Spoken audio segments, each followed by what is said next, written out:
En este video les voy a mostrar un posible test para optar a cargos de especialistas en Data Science e Inteligencia Artificial. Este test podría ser perfectamente uno de los que utilizan las empresas que requieren contratar este tipo de especialistas. Esto es producto de mi propia experiencia. Muy bien, una empresa que requiere este tipo de especialistas podría solicitar algunos requerimientos teóricos y unos prácticos. Voy a explicar el práctico.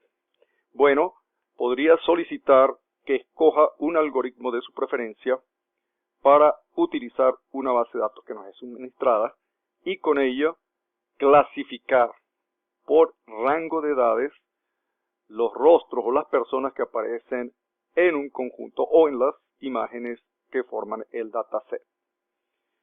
Pues, de la misma manera, nos pudiesen solicitar que sí o sugerir que si utilizamos algún tipo de algoritmo supervisado, pues tendríamos que mostrar los resultados utilizando diferentes conjuntos de entrenamiento y de test que también nos son dados. Y después nos pudieran solicitar, justificar por qué se seleccionó el algoritmo y qué problemas hubo con los datos. Se tuvieron con los datos. Muy bien. Bueno, pues vamos a seguir. Vamos a explicar ítem a ítem. Bueno, el primero puede ser que nos pida que se liste y se explique diferentes dominios de la inteligencia artificial. Los diferentes dominios de la inteligencia artificial.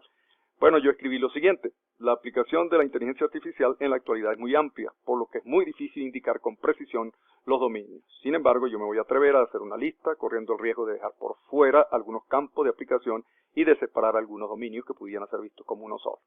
Bueno, y aquí explico y muestro y explico mi lista.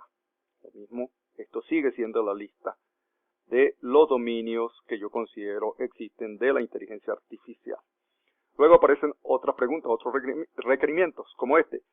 ¿Cuáles son los diferentes tipos de Machine Learning?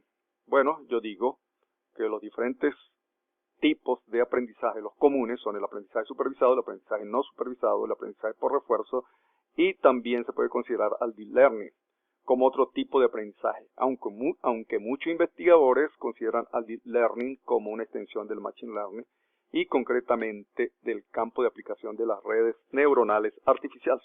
Pero para mí, el Deep Learning hasta ahora es otro tipo de aprendizaje aplicado a las redes neuronales artificiales que manejan grandes volúmenes de datos.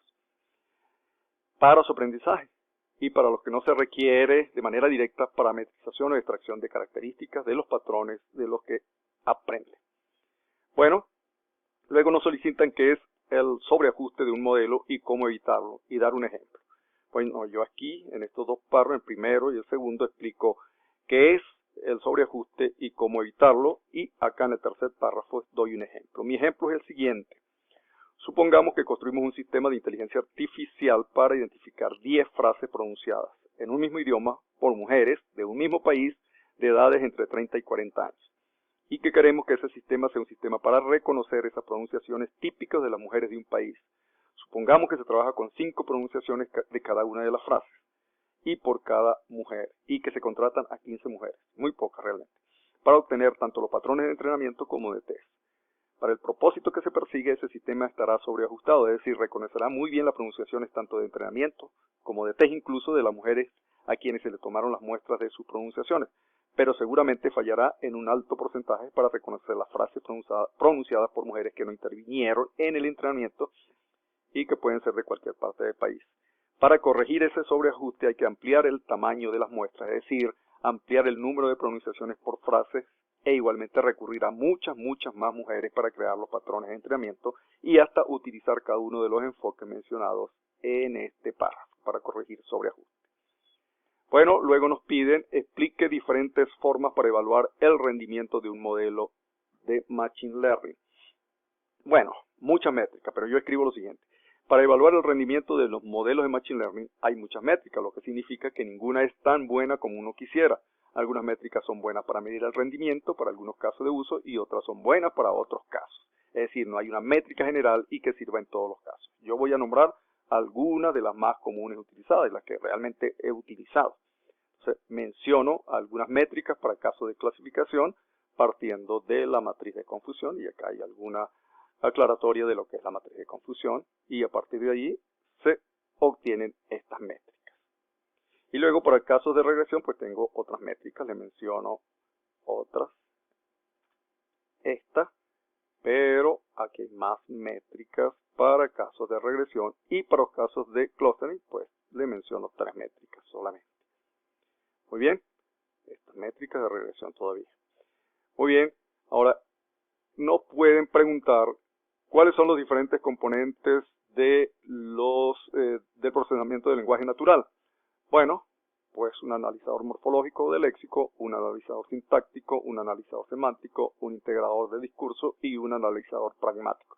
Bueno, esos son los componentes generales, pero dependiendo de la aplicación, pues se requieren, se usa o no todos esos componentes.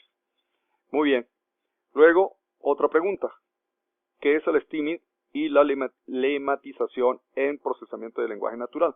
Bueno, yo explico más o menos de qué se trata, pero lo voy a decir de manera general. Bueno, cuando estamos construyendo un sistema de procesamiento del lenguaje natural, pues tenemos que analizar los textos con los que vamos a trabajar, y esos textos pues se tienen que limpiar, se le tiene que reducir la mayor cantidad de información redundante. Bueno, el stemming y la lematización contribuyen a ello. Son formas de hacer eso, de reducir los textos, de eliminar información redundante de los textos que se estén analizando. Muy bien, entonces, en el caso de la lematización, pues nos permite un procedimiento que nos permite crear a partir de un texto la lista de los lemas, es decir, dejar del texto solamente los lemas. ¿Y qué son los lemas? Bueno, los lemas, digamos, son la forma en que las palabras aparecen en un diccionario. Cuando vamos a buscar una palabra en el diccionario, lo que estamos usando es el lema. Vamos a buscar un lema, el significado de un lema en el diccionario. Entonces lo que hace la lematización, pues reduce un conjunto de palabras relacionadas a un lema, a representarla solamente por un lema. Lo mismo que el stemming. El stemming pues reduce un conjunto de palabras relacionadas a ser representadas solamente por su raíz. Bueno, el stemming y la lematización tienen sus ventajas y desventajas, y muchas veces su uso depende de la aplicación que se esté desarrollando. Bueno, entonces por acá pues pueden revisar, y en la lámina anterior de manera precisa pueden entender qué es la lematización y el stemming. Bueno, luego nos dicen de 3 ejemplos de algoritmos que podría usar para identificar rasgos en rostros humanos, rasgos como el género, la raza y la edad, y compare las desventajas y sus desventajas, las desventajas de esos algoritmos, esos 3 algoritmos. Bueno, yo no he trabajado mucho con digamos, identificación, verificación de rostro y clasificación de rostros. Pero hace unos 20 años realicé pruebas de identificación y verificación de rostros con las herramientas tecnológicas del momento. Desde ese instante hasta acá, el campo del análisis de rostros ha avanzado mucho, aunque todavía tiene sus limitaciones. Yo no he trabajado con clasificación de rostros, pero en base a la experiencia en otras áreas afines puedo dar los siguientes 3 enfoques algorítmicos para cumplir con esas tareas y en base a lo que uno viene observando en la inteligencia artificial actual. Voy a mencionar los enfoques partiendo desde el más reciente hasta los más lejanos en el tiempo pasado. Bueno, esos 3 enfoques son un enfoque de Deep Learning, un enfoque Machine Learning y un enfoque Statistical Learning. En Deep Learning, bueno, pues allí tenemos la ventaja de que la extracción de las características de los rostros presentes en las imágenes no se requiere esa extracción de manera directa. Ni siquiera se requiere la separación o extracción del rostro propiamente dicho de la imagen original en la que está ubicado. O en todo caso el investigador ya no tiene que dedicarle mucho tiempo a ese proceso, pues el Deep Learning, usando por ejemplo redes convolucionales, lo hacen por sí solos. Y si hay que hacerlo, las plataformas que implementan el Deep Learning ya disponen de librerías para eso. Bueno, entonces una gran ventaja del Deep Learning respecto a los 2 enfoques que se mencionan es ese, que no hay que hacer esa extracción de características de manera detallada, ¿no? Bueno, Sin embargo, este enfoque tiene la desventaja de que es muy costoso computacionalmente y requiere de muchos más datos para obtener buenos resultados que los enfoques que se mencionan aquí abajo. Pero si se dispone de suficiente datos para el entrenamiento y la prueba, es casi seguro que serán mejores sistemas que los que se mencionan aquí abajo. En cuanto al Machine Learning, pues yo usaría, por ejemplo, una suerte de redes neuronales interconectadas, por ejemplo, donde alguna o un grupo de ellas entreguen el género, otras entreguen la edad y otras entreguen la raza. Podría usar redes arquitectónicas multicapas de conexión hacia adelante y entrenadas con BKP. Y para la extracción de características de los rostros detectados utilizaría transformadas Weyland. Por supuesto, para la detección del rostro utilizaría alguna técnica para detección de bordes. En este caso yo recurriría a algún algoritmo como el CANI o alguna de sus variantes. Lo mismo, en el mismo sentido, pues utilizaría el Statistical Learning, pero en este caso, en lugar de redes neuronales, utilizaría modelos ocultos de Markov, en el mismo sentido que he explicado acá. Bueno, los modelos ocultos de Markov no se han utilizado con este propósito mucho antes, ¿no? Realmente muy poco. Pero yo los usé hace como 20 años y me parecieron muy superiores a las redes neuronales para el momento. Bueno, para finalizar la explicación de esos tres enfoques, considero que el Deep Learning no tiene competencia. Muy bien. Luego, nos pueden pedir qué información podría usted usar y cuál algoritmo podría usar para encontrar la localización de una persona basado en el perfil en sus redes sociales. Y explique los pasos de este enfoque. Bueno, yo no estoy muy seguro de si la pregunta se refiere a obtener la información de forma completamente automatizada o no. Pero corriendo el riesgo de no dar una respuesta suficientemente acertada, pues yo presento dos enfoques. Enfoque 1 y enfoque 2. En el primer enfoque, pues simplemente construiría un programa en Python para hacer web scraping y pues obtendría de cada uno de los sitios web de las redes sociales de la persona de interés, pues trataría de ubicar el correo electrónico y con la ubicación de la persona.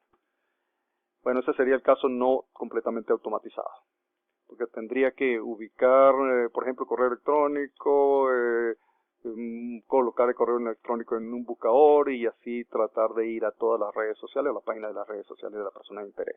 Mientras que en el enfoque 2, pues sería el enfoque totalmente automatizado, recurriendo a procesamiento de lenguaje natural y analizando los textos que escribe la persona de interés en sus redes sociales, ¿no? La persona de nuestro interés. Y bueno, tratar de identificar los lugares en los cuales habla y concretamente cuándo ubicar o tratar de detectar cuándo se está refiriendo de manera altamente probable a su lugar de ubicación. Bueno, en ambos enfoques pues hay cierto riesgo de que la búsqueda falle. Pero bueno, así es la inteligencia artificial, siempre hay un margen de error. En cuanto a los resultados prácticos del test práctico, bueno, ahí hay que tener cierto cuidado. Porque primero hay que revisar los datos. Porque, por ejemplo, en mi caso, después de revisar el dataset suministrado, llegué a la conclusión que con los datos con los que se cuenta no es posible cumplir el requerimiento del test práctico. Y la razón es de que ese dataset no cumplía con las normas que deben seguir la elaboración de bases de datos de imágenes para crear sistemas de reconocimiento de rostros. Bueno, uno pudiera empezar a trabajar, a construir el sistema de clasificación o el sistema de inteligencia artificial para hacer la tarea que nos solicitan, pero sin antes no se revisa bien el dataset, cómo están, si se cumple digamos lo mínimo necesario para construir un sistema de reconocimiento, pues entonces a veces lo que quiere decir es que no vale la pena intentar construir ningún sistema de inteligencia artificial si antes no revisamos los datos. Y en este caso de clasificación de rostros, pues mucho más. ¿Sí? Entonces, esa es mi recomendación, revisar los datos antes de intentar construir cualquier sistema de inteligencia artificial. En este caso, no se podía intentar construir ningún sistema de inteligencia artificial para clasificar rostros porque los datos no servían. Bueno, es todo lo que les quería mencionar. Esa es mi experiencia, espero que les sirva y bueno, suscríbanse a mi canal. Hasta luego.